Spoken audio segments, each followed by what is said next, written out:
विधानसभा क्षेत्र के अंतर्गत जिन पंचायतों में ज़्यादा नुकसान हुआ है उसमें से एक पंचायत ये खोलानाल भी है और विशेष तौर से ये खोलानाल का गांव पूरी तरह से तबाह हुआ है। लोगों के घर चले गए, लोगों की ज़मीन चले गई, सरकारी भवन बनेंगे वो भी चले गए, लोगों की पशुशाला चले गई, पशुधन चला गया और उसके बावजूद 3 महीने बीतने के बावजूद भी हम राहत की दृष्टि से यहाँ पूछ रहे थे जब साथियों को, तो मुझे अफसोस है इस बात को लेकर के। घोषणा तो बहुत कही है कि हमने राहत का पैकेज दिया है जो आज से पहले कभी नहीं हुआ, लेकिन यहाँ अभी तक किसी व्यक्ति को राहत मिली ही नहीं। मैं यही कार्यक्रम में ही पूछ रहा था किसी को राहत मिली, बोलते मिली नहीं। आखिरकार क्यों नहीं मिली? फिर आखिरकार उसकी वजह क्या है?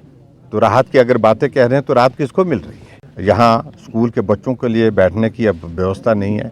प्राइमरी स्कूल के बच्चे प्राइवेट अकोमोडेशन में एक जगह बैठे हैं जहाँ पर 20 बच्चे बैठ सकते हैं, वहाँ पर 70 बच्चे बैठाए हुए उनने। और वहाँ जो हमारा दूसरा स्कूल है, high school, senior secondary school के बिल्डिंग वो डैमेज हो गए हैं। एग्जामिनेशन सेंटर कहाँ हो पाएगा, ये बहुत बड़ा चिंता का विषय बना हुआ है। स्टाफ की शॉर्टेज यहाँ पर बहुत बड़ी परेशानी बनी है। सारा स्टाफ बदल करके इस विधानसभा क्षेत्र का दूर दराज के दूसरे इलाकों में भेज दिया प्रदेश में।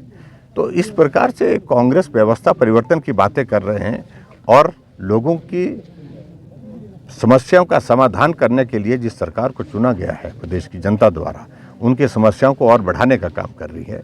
और मैं उम्मीद करता हूं कि बहुत जल्दी जो डैमेज हुआ है उस डैमेज की भरपाई करने के लिए पैसा स्वीकृत हो और सुनिश्चित करें कि जो पैसा उन परिवारों को मिलना चाहिए जिनको नुकसान हुआ है, जिनके परिवार का घर चला गया है, तो उन लोगों को उसका जो राहत के रूप में मदद मिलनी चाहिए, वो राहत अभी तक नहीं मिल पा रही।